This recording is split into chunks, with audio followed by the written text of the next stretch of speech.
Legal, vamos lá. Bom, Daniel Galera está aqui comigo para a gente bater um papo sobre Cormac McCarthy. Tudo bem, Daniel?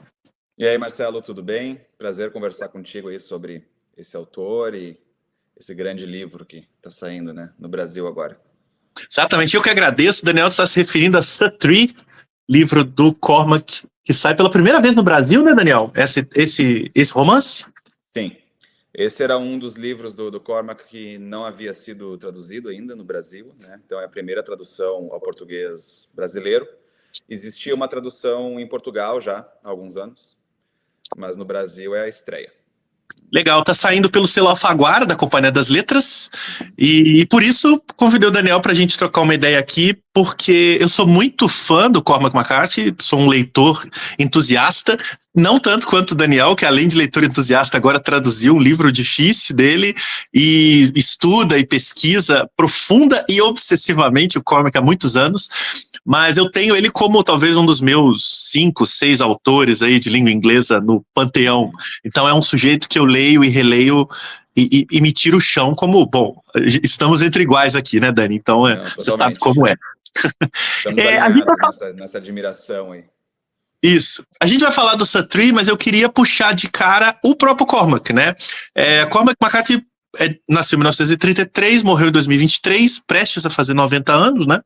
Uhum. E é uma figura aí de Providence, a mesma terra do Lovecraft, uma coincidência não sabia disso. Meio cósmica aí, um fun fact, né? E ficou famoso, para além da literatura, por ser muito recluso, uma figura misteriosa, uma figura de poucas informações. Queria que você falasse um pouco, Dani, do começo dele, do que você sabe, do começo dele na literatura. Porque existem, me corrija se eu errar, duas fases dele, né? Aqui ele era pouco lido e aqui ele passa a ser muito lido. Eu queria que você falasse um pouco sobre essa fase anterior, o pouco lido, como é que isso aconteceu na vida dele e como ele chega à literatura. Uhum. Então, a biografia do Cormac McCarthy, ela sempre não foi muito conhecida, né? Agora, após a morte dele, como costuma acontecer, começaram a vir mais informações, porque, né, começam a ver os papéis, os documentos, as matérias após a morte dele, começam a falar com familiares, pessoas que conheciam, então a gente aos pouquinhos vai conhecendo um pouco mais concretamente sobre a vida dele mesmo, né? Mas ele não ele não dava entrevistas, né? Ele deu pouquíssimas entrevistas na vida toda, desde o início da carreira, ele era muito avesso a entrevistas, embora tenha ocorrido uma exceção que ele, para surpresa total dos seus leitores e do meio literário, ele aceitou um convite da Oprah Winfrey, para um programa mega popular de televisão nos Estados Unidos, que tem um clube do livro, e aí ela tinha colocado A Estrada, romance dele, no clube do livro, e ele convidou ele para uma entrevista, e ele, para surpresa de todos, aceitou, né? E aí é para estar ele lá na televisão, conversando com ela e tal. Mas fora essa entrevista, e mais uma ou duas, assim, que aconteceram, não existia, né? Mas se sabia algumas coisas, né? O Cormac, ele era de uma família rica, né? O pai dele era um advogado que trabalhava para empresas, se não me engano, de mineração nos Estados Unidos, né? E ele chegou não sei se formou, mas ele chegou a cursar engenharia na universidade. Mas muito cedo eu acho que decide por uma vocação, né, para escrita, para filosofia e tal, e também rompe com a família, né? Eu acho que ele tinha uma visão de mundo que se chocava frontalmente com o que a família dele representava em termos, né, de ser da elite, os valores, a estética, e também eu acho que ele fazia muitas objeções ao tipo de trabalho que o pai dele tinha, né? E ele rompe, né? Então, não se sabe os detalhes disso, mas fato é que ele se torna escritor em tempo integral e fica vivendo de forma muito precária por décadas, né? Ele publicou os primeiros livros dele, não são traduzidos no Brasil, os primeiros romances, né? Orchard Keeper, tem um chamado Outer Dark, tem esqueci o nome do outro, tem um que é sobre um serial killer, me deu um branco agora. Mas são livros em que ele ainda estava procurando um pouco o estilo dele, são livros que devem muito à admiração dele pelo Faulkner, principalmente, né? Ele era muito comparado ao Faulkner pela crítica nesses primeiros livros. E eu acho que a transição dele para um escritor de maior magnitude se dá justamente com a escrita do Suttree, né? que é um livro de 79, se não me engano. Ele passou quase 20 anos escrevendo, então dá para entender que é um livro que, enquanto ele escrevia e publicava outros romances, né, o Suttree é um livro que ele estava sempre trabalhando em paralelo, até que ele publica esse romance em 79. E não é que o romance tenha feito sucesso, né? Eu acho que ele foi reconhecido como uma obra importante, grandiosa por alguns leitores, alguns críticos. Ganhou um status talvez de culto, né? Mas para o grande público ele não se tornou conhecido com esse livro. Isso ocorreu logo depois do Suttree. Ele publica o Meridiano de Sangue, né? Que é o romance talvez mais conhecido, mais famoso dele. Para muitos leitores é a grande obra-prima do McCarthy. Realmente é um livro incrível, né? Eu tenho todos dele que saíram em português. Eu só separei o Meridiano porque é disparado meu favorito, então já coloquei Sim, aqui. da maioria das pessoas é esse, e dá para entender, é um livro realmente majestoso, né? E que importante também, né? Não só literariamente incrível, mas ele faz uma recriação do faroeste, do western americano, né? Sob uma ótica muito violenta, muito crua, né? Destruindo completamente todos os mitos de heroísmo em relação a essas figuras, né, da conquista do Oeste, né? Ele mostra como foi um processo de colonização, de violência extrema, de genocídio e de, enfim, maldade e morte de todos os lados, né? Então, enfim, é um livro bem diabólico, assim mesmo. E esse livro então, dá mais prestígio para ele, né? Mas eu acho que ele se torna um escritor comercialmente mais conhecido com a trilogia da Fronteira, que vem depois do Meridiano de Sangue, que são aqueles 3 romances, né? Todos os Belos Cavalos, A Travessia e Os Cidades da Planície, né? Principalmente Todos os Belos Cavalos, que é, de fato, de todos os romances dele, talvez um dos mais acessíveis, né? A linguagem tem uma carga um pouco menor de rebuscamento, é uma história também que tem um arco narrativo um pouco mais tradicional, né? Figuras que são protagonistas um pouco mais heróicos, né? Até um certo romantismo, assim. Então é um livro que, embora ainda seja o McCarthy profundamente ele mesmo, né? É um livro que encontrou um público um pouco mais amplo. Mas ainda assim, esse sucesso que a gente está falando ainda era bastante restrito. Nessa altura, ele era um escritor conhecido entre escritores e aquela coisa, né, que leitores dedicados sussurravam que havia esse grande autor americano, menos famoso que um Philip Roth, que um Saul Bellow, mas assim que faria uma literatura muito importante e formalmente, enfim, muito muito elevada, né? Mas assim, o verdadeiro o sucesso mesmo vem com 2 coisas. Primeiro, ele publica o Onde os Fracos Não Têm Vez, né? O filme que é Onde os Velhos Não Têm Vez. Não, o livro é Onde os Velhos Não Têm Vez, e no Brasil traduziram o filme. Mas ele saiu pela Alfaguara como Onde os Velhos Não Têm Vez, e o cinema traduziu Onde os Fracos Não Têm Vez. Isso.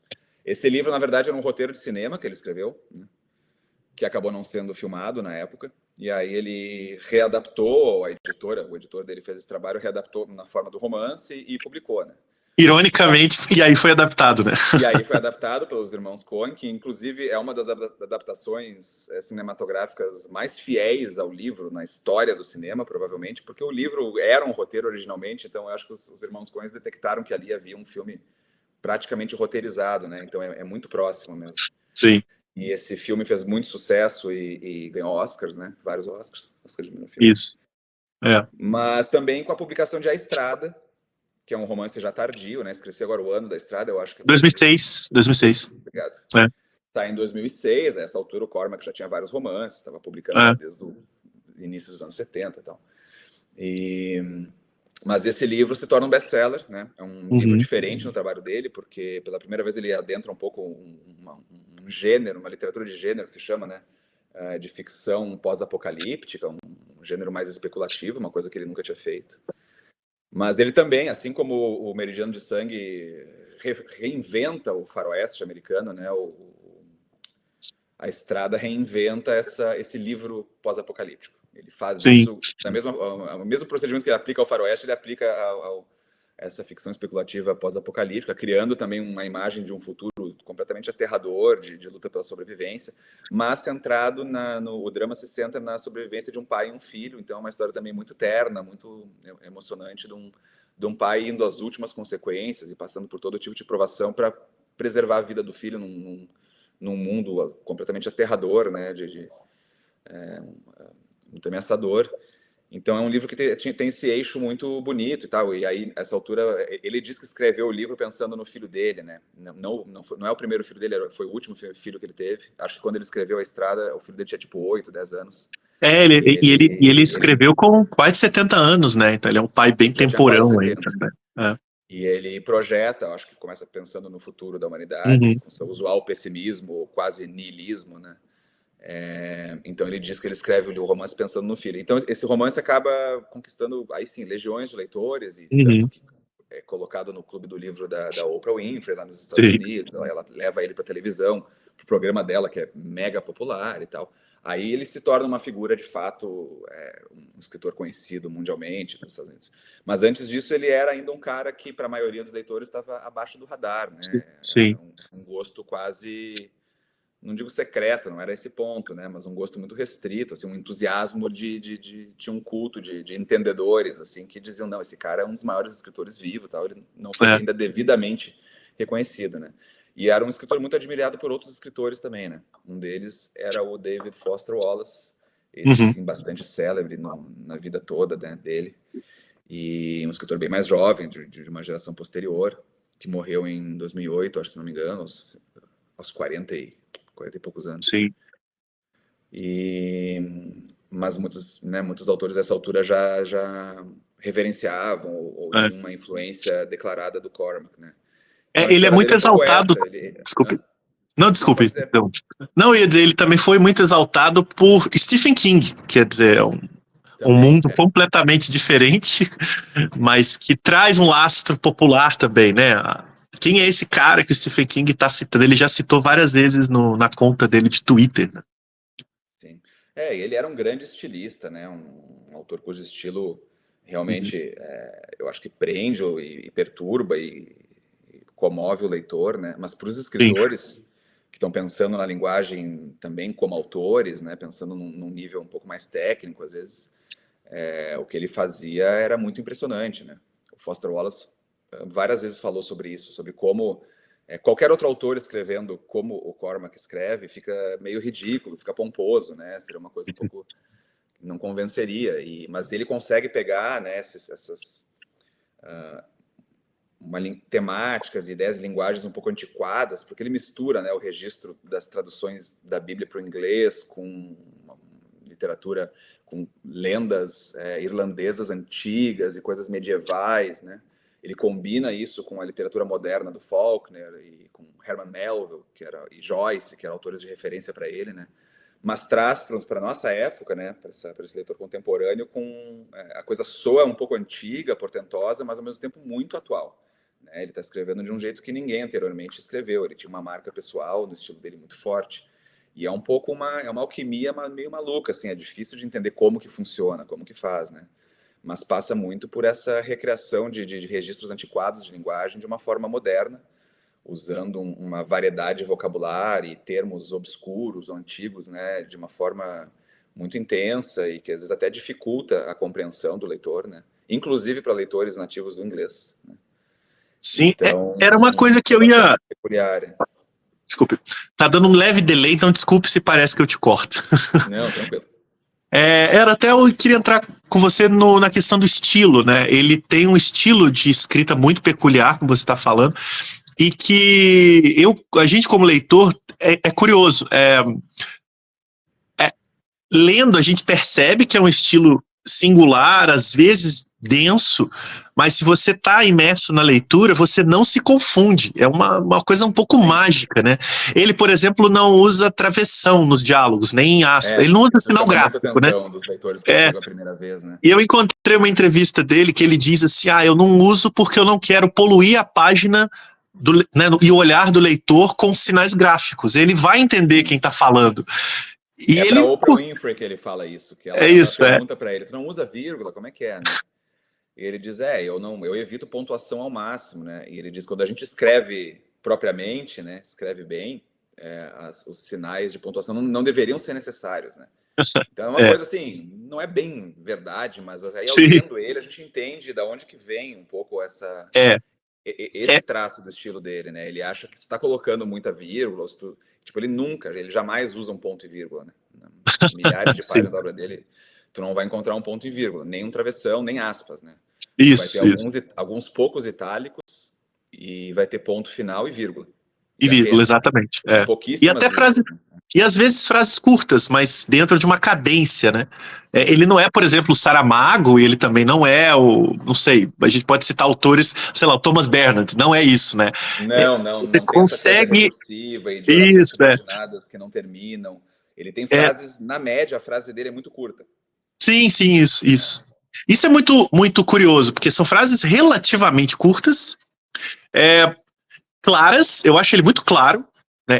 É a narrativa dele que me parece mais ambiciosa, mas a escrita é clara e ele usa essa mágica que é te realmente deixar compreender quem tá falando, quem tá pensando. Ele muda, no Sutri eu tô percebendo já, ele muda o narrador no meio do parágrafo, né? Ele tá narrando em terceira pessoa, muda para primeira, volta para terceira. Eu queria. E ele tem um elemento de linguagem que eu queria que você comentasse, que todo mundo sempre fala, que é o tal do polissinteto. Eu não sei falar a palavra. Polissíndeto, isso. Que é o uso de preposições, digamos assim, em excesso, mas não no sentido negativo, para encavalar ações. Eu queria que você falasse um pouco como é que é isso na literatura dele e como é que se transpõe isso para português. Sim. Ele adora fazer isso, né? O polissíndeto é a gente ficar conectando os pedaços da frase com uma conjunção, a conjunção e, na verdade, sem vírgula, né? E várias vezes, né? Então ele escreve, e ele pegou a garrafa, e a garrafa era branca, e ele virou a garrafa e bebeu a água, e a água estava geladinha, e ele matou sua sede. Então são vários Zs, que ele não bota vírgula, e fica uma coisa um pouco repetitiva, dá uma cadência bem peculiar à leitura, né? Ele adora fazer isso, ele faz desde os primeiros livros, e nos últimos também é cheio dessas construções, né? Eu li que a fonte, talvez, disso para ele era a chamada Bíblia de King James, né? É uma tradução da Bíblia para o inglês, esqueci de qual século agora, se é do século XVII, XVIII, que é uma tradução muito conhecida da Bíblia no mundo inglês e muito peculiar também no estilo, né? E ela tem essas cadências portentosas, e uma das características que haveria nesse texto seriam esses polissíndetos, né? Eu te confesso, eu pessoalmente não fui lá ler, né, com dedicação. Eu li algumas partezinhas da Bíblia do King James para dar uma olhadinha, saber do que estavam falando, mas eu não sou um estudioso dessas coisas. Mas eu li que tem uma das fontes desse traço de estilo pode ser que ele gostava muito do efeito que isso causava nessa tradução da Bíblia, né? E ele traz isso para a escrita dele desde o início e se torna realmente uma das marcas dele, né? Então, para trazer isso para o português é interessante, porque todos esses traços de estilo, né, da escrita do Cormac, a gente tem que lembrar, ele está escrevendo no inglês, que é uma língua que tem regras gramaticais e uma sintaxe diferente nos casos do português, né? Então, simplesmente reproduzir o que ele está fazendo ali na estrutura da frase em português, às vezes não funciona. Sim, era minha dúvida. Outros tradutores talvez quisessem seguir esse caminho, né?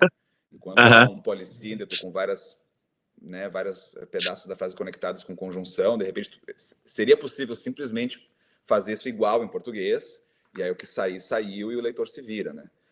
Quando eu comecei a traduzir o Sutri, achei que isso não seria um caminho ideal, né? Porque eu sempre penso qual é a sensação de leitura que isso está causando no inglês. Eu quero uma sensação de leitura parecida no português. Então, às vezes, eu achava necessário eliminar algumas dessas conjunções e colocar uma vírgula, né? Pode parecer um sacrilégio, mas eu acho que não é, quando a gente lembra que o português e o inglês têm características diferentes, a gente tem que levar isso em consideração também. Então, teve casos em que eu tirei conjunções e coloquei vírgulas, mas também teve casos em que não havia conjunções e eu coloquei. Então, eu tirei algumas vírgulas do texto original, mas eu coloquei algumas vírgulas se não havia no texto em português, em muitos casos. Porque eu pegava cada frase, cada sentença, cada parágrafo e procurava, eu quero, né, uma tradução final aqui que represente a musicalidade, ou a sensação de opressão, ou a sensação um pouco cômica da repetição que está acontecendo no original. Como eu vou conseguir o mesmo efeito no português, né? Em alguns casos, isso significava ter que mudar um pouquinho a pontuação ou a estrutura da frase. Então, era caso a caso, né? Assim como a tradução de vocábulos, né? Em alguns casos, eu achava pertinente ser muito literal e traduzir uma palavra, por mais obscura que fosse, por uma equivalente obscura em português, né?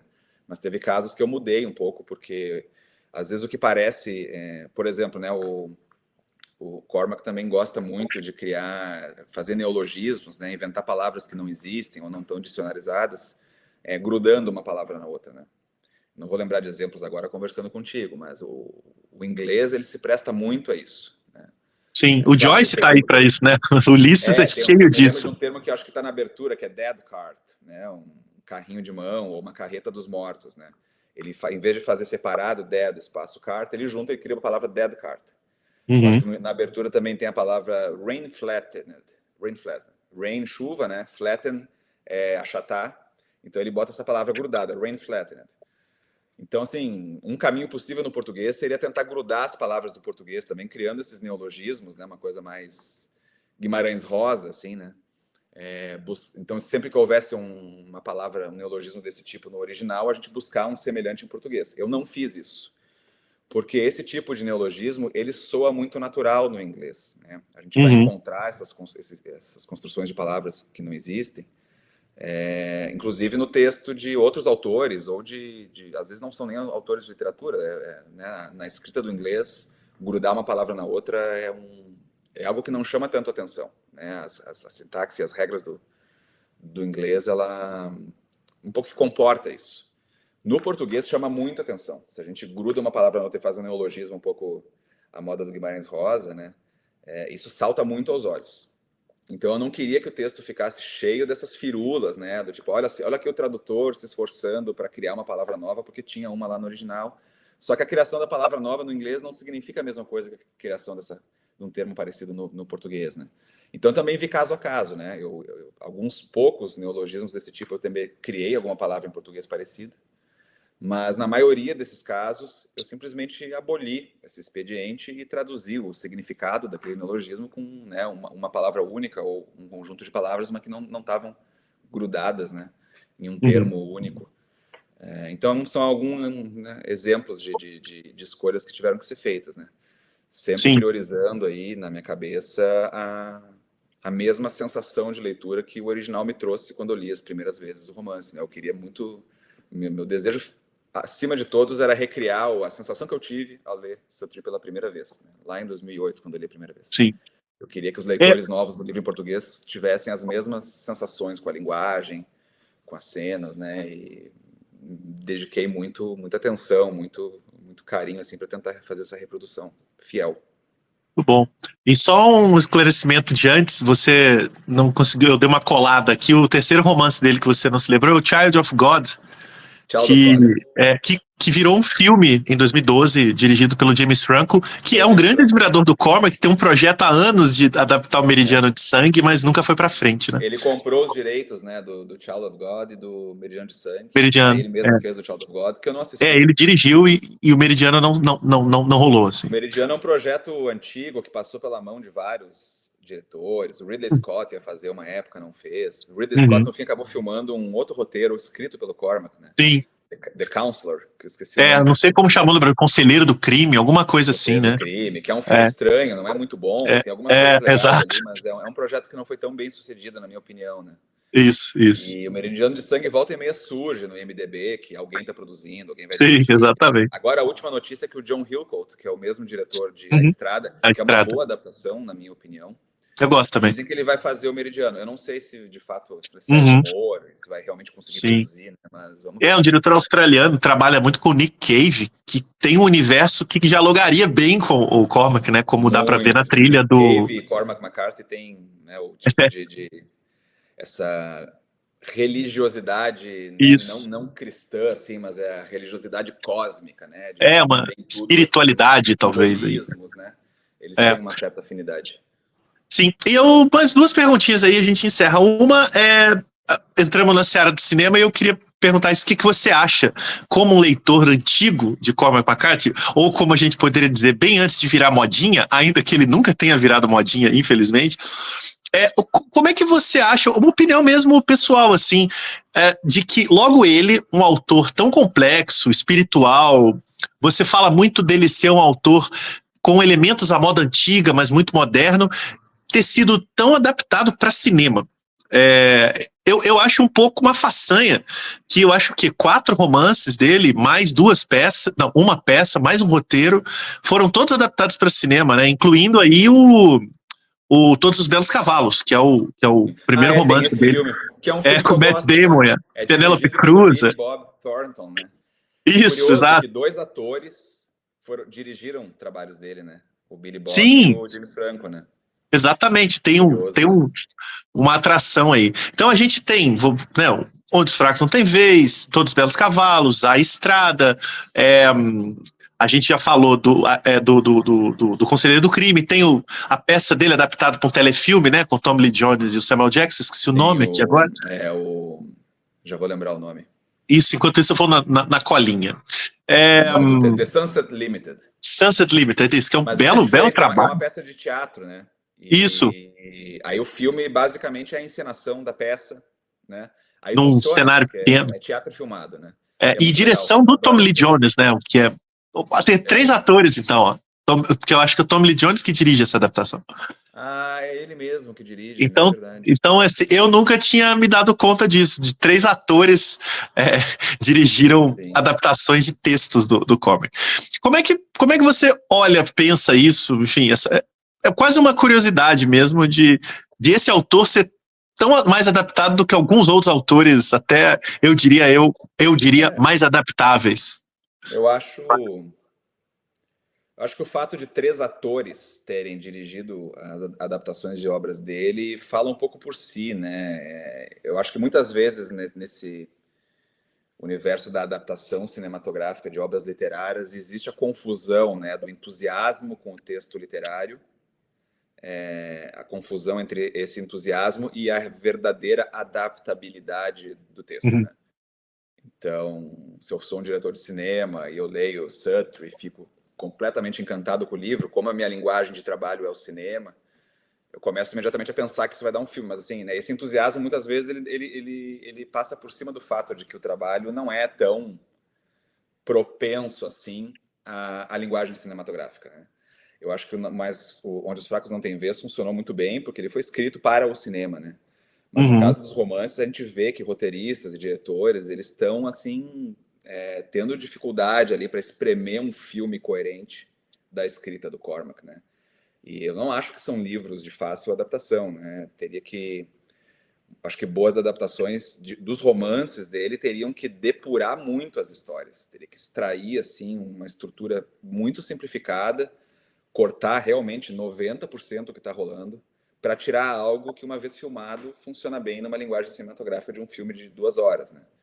uhum, Então, a adaptação do Todos os Belos Cavalos, a gente percebe isso, que às vezes ela é um pouco desconjuntada, tem muitas passagens do filme que são tratadas de forma muito apressada, tem uns saltos de tempo meio estranhos, né? Quer dizer, tu vê, é um roteirista ali fazendo o possível para não perder tudo que é legal no livro, mas assim, é quixotesco o trabalho, né? uhum. Então a gente vê isso não só em relação ao Cormac, né? Acho que adaptações cinematográficas do Coetzee, por exemplo, né? O Desonra do Coetzee também Sim, sim. adaptaram, e do Uhum, Philip Roth também. Foram feitos sim. alguns filmes da obra do Philip O Roth. Philip Roth sofre bem disso, e olha que é um autor mais objetivo do que o Cormac, Já é né? um pouco mais Mas, episódica a literatura dele, é, uma linguagem mais clara, mas assim, são livros que de fato, puta, tu pensa como é que vai fazer um filme bom, né? E a gente vê os filmes são tentativas ali de boa sim, fé, né? sim, Sempre tem sim, sim. alguma qualidade, uma super atuação de alguém, uma cena bacana lá no fim, mas são filmes que, em termos de estrutura, narrativa, de roteiro, eles pecam porque a gente vê É, que a sofre um tarefa estava um pouquinho. pouco fadada a dar errado desde o início, né? É, E eu acho que ele não é o único autor que isso acaba se evidenciando. acho que define bem. Ele sofre um pouco, não necessariamente eram maus filmes, mas há uma percepção do esforço de tirar dali um fio que você não consegue transmitir por outra mídia, por outra linguagem que não seja literatura, né? E o trabalho do McCarthy é isso, tipo, os livros dele têm história, né? Mas assim, essa Isso, história ela não é nada sem a linguagem exato. literária, né? Sem o É, estilo literário. Então, a primeira dificuldade de uma adaptação para o cinema já é essa, né? O estilo literário já está fora da equação. A gente tem a história, né? E aí tem que haver um estilo cinematográfico de um diretor, de uma visão ali de direção que vai substituir aquele estilo é, literário. Conseguir fazer algo que supra, né, ou substitua a contento esse poder gigantesco do estilo do McCarthy, é um grande desafio, né? É, Eu acho que, não digo que é impossível, mas eu acho que tem sim. que ter uma visão muito atenta a esse desafio por parte do diretor para a coisa dar certo no fim. Hoje ele está um pouco fora de moda, mas eu diria que há uns anos atrás a gente poderia pensar um cineasta próximo ao estilo do Corman, que não diria que faria uma adaptação dele, mas fosse para dizer qual cineasta é o Cormac McCarthy, eu diria o Terrence Malick, sabe? Mas hoje ele tá um pouco queimado, porque os últimos filmes não eram grande coisa. Mas não à toa também é um cara recluso, né, que não Também é muito falava muito com a recluso. mídia, É. trabalha a espiritualidade de um jeito meio anacrônico. Eu diria que tem uma alma gêmea ali em termos de linguagem, assim, sabe? Não sei se você Enfim, gosta, talvez ouviu alguma funcionasse. O coisa. Melick acordando um dia com uma visão particularmente sombria da vida, poderia pegar um Isso. filme, um livro do McCarthy e fazer uma coisa interessante, concordo. Mas É, eu acho que eles têm visões diferentes, né? é, O Melick, é. ele mostra ser um cara espiritual no sentido mais ortodoxo da coisa, né? Ele tem uma Uhum, religiosidade confusa, ali, a gente não consegue saber muito bem quais são os moldes ali, mas os filmes dele são realmente muito espirituais, né? O McCarthy eu não considero um autor que tem uma espiritualidade assim, né? Ele mesmo disse, eu acho que foi a Oprah também que perguntou para ele se ele era religioso, se ele acreditava em uhum. Deus, né? E ele responde: depende do dia que me perguntam. E lendo a literatura dele, a gente vê que tem um niilismo ali que parece não comportar, né, uma ideia de religiosidade monoteísta tradicional, né? Uhum. Eu sei que em muitos livros dele, inclusive no Sutter, tem muitas acenos e referências um pouco obscuras ao gnosticismo, né? Isso é uma coisa para os nossos espectadores ouvintes aí que gostam de pesquisar essas coisas, né? E vão ler Isso. o McCarthy, pesquisar um pouquinho sobre o que é o gnosticismo e aí procurar essas ligações, né? Eu fui até um certo ponto nisso superficial, assim, mas quem curte essas coisas vai no Reddit da vida lá, os caras mergulham fundo, né? Então ele é um cara assim que vê, eu acho que ele vê o universo como um lugar cheio de mistérios, né? Às Uhum. vezes a ideia de Deus explica a contento esses mistérios, mas às vezes ela é inútil. Então realmente depende do dia que tu pergunta para ele, né? Sim. Mas ele é um cara que realmente parece assim, ter uma visão materialista, mas também de que esse materialismo não basta, né? Hum. E enfim, uma visão um tanto pessimista, né, do mundo como esse lugar de que parece que tende à violência de uma maneira um pouco inevitável, né? Não seria nem de sobrevivência do mais forte, mas de um embate de forças violento, constante, que de uma forma ou outra está sempre se manifestando e que na vida humana às vezes se manifesta em crueldade, né? Em situações muito trágicas. Ele é um cara que o olhar dele está totalmente voltado para esse tipo de visão do mundo, né? Então, também é uma coisa que não é para todo leitor que funciona, né? Há Sim, claro. quem discorde ou se sinta desconfortável com uma ênfase tão grande nessa crueldade da qual a gente só tem um alívio passageiro e momentâneo ao longo da vida, né? Mas ele é um cara que viu o mundo com muito fascínio, né? No final da vida ele estudou matemática, física, ele era um polímata, como se diz, né? Uma pessoa que não só se interessava, mas dominava muitas áreas de conhecimento. Se aproximou de cientistas nos últimos décadas de vida e conviveu com eles. Então, a gente vê que ele buscava resolver um pouco os mistérios do mundo, do universo, né? Mas sempre batendo em algum muro depois do qual a gente já não consegue saber, né? Sim. Então, acho que a obra dele, como um todo, independente da história que ele está contando, parece que ele está querendo nos mostrar esse tipo de visão, né? Que aquilo esteja embutido em todas as suas cenas, suas conversas, seus detalhes de cenário, é tudo muito coerente, né? Sim. Maravilha. Dani, para encerrar, 2 minutinhos, eu queria que você falasse, em linhas gerais, afinal de contas, o que é esse romance, Suttree. Claro que a gente acabou de falar da Sim. impossibilidade, mas enfim, para quem não leu, para quem não conhece, né, o que é o romance, muito em linhas gerais mesmo, assim, até porque a Sim. gente sabe que o que vai importar é o mergulho nesse mundo, né? Sim, exatamente. Recomendo o mergulho, mas também eu próprio cheguei ao livro sabendo algo sobre ele primeiro. Então, o Suttree é o romance mais autobiográfico do McCarthy, né?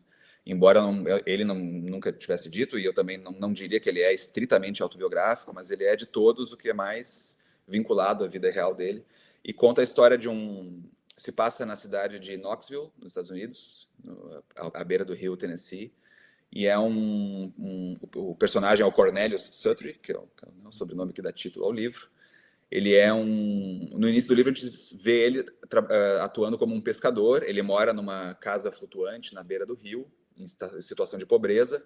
Ele pesca ali naquele rio, vende os peixes e tal, e aos pouquinhos a gente vai entendendo que, assim como o autor, né, o Cormac, ele veio também de uma família rica, brigou com a família, né, se separou da mulher, deixou um filho pequeno no qual ele nunca mais procurou.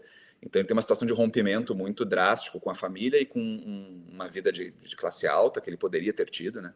Mas ele optou então por viver entre os miseráveis, os desvalidos, né?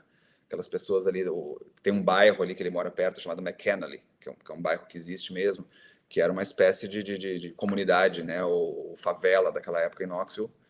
E então o romance se passa durante 4 anos e é uma série de episódios do Sutry sobrevivendo, mas convivendo com dúzias e dúzias de personagens que vivem às margens dessa cidade, ali de Knoxville nos anos 50. Então, né, tem um menino de 17 anos que vira amigo dele, que vai parar na prisão com ele, que veio do interior e está tentando sobreviver na cidade. Tem o dono de um bar perto ali, que é um cara brigão, que vive apanhando da polícia. Tem os bêbados, tem os cegos, tem um índio que aparece um dia e começa a conversar com ele sobre sopa de tartaruga. É um monte de personagens pitorescos e é um pouco a jornada existencial do Sutry, né, em convívio com essas pessoas. Eu acho que ele é um livro que narra situações de vida e acontecimentos muito cruéis, muito duros, né? Mas com muita empatia, né? Eu acho que se existe um aspecto do romance que é um pouco assim, que nos eleva na leitura, em vez de nos deprimir ou simplesmente nos impressionar pela sua crueldade ou violência, né? Essa carga de grande empatia que o personagem, né, o Sutry, e por extensão o autor, estão dedicando a esses personagens que vivem grande dificuldade, né? A atenção ao detalhe da vida deles, embora eles sejam personagens muito indigestos às vezes, né? Violentos, preconceituosos, chatos, né? Personagens, mas assim, o olhar sobre eles é sempre muito terno e muito respeitoso no sentido de querer olhar de perto como as coisas são, né? E então o personagem tem uma generosidade com o seu entorno, que é uma coisa que chama muita atenção também. Mas é isso, ele passa por 1000 aventuras, ele é preso, ele fica doente, ele faz uma peregrinação no meio do mato e se perde, os amigos dele às vezes morrem, ele se mete em briga de bar, ele tem relacionamentos com mulheres terríveis, os relacionamentos, não as mulheres, né? Relacionamentos terríveis que terminam de forma trágica. Então, é um livro cujas situações são às vezes um pouco, levam ao limite mesmo, né? Mas ao mesmo tempo um livro engraçado, né? Tem uma cena muito famosa que ainda nas primeiras dezenas de páginas, que é quando a gente conhece esse personagem, que é um menino de 17 anos que vira amigo dele, o Harrogate. A gente conhece esse personagem quando ele é pego numa plantação de melancias, porque ele está, digamos, fazendo amor com as melancias, né? E aí ele é surpreendido pelo dono do canteiro de melancias, que dá um tiro de escopeta nele. E ele acaba preso, e aí ele acaba conhecendo o Sutry na prisão, né? Essa narração de como esse menino invade o canteiro e fica, né, tipo, destruindo as melancias de uma forma libidinosa, é um negócio, assim, é muito engraçado, de um jeito muito marcante, assim. Então é um livro que também tem bastante humor, né? As conversas dos bêbados estão numa situação horrível, um negócio horroroso, mas ao mesmo tempo é cheio de comicidade, de camaradagem, né?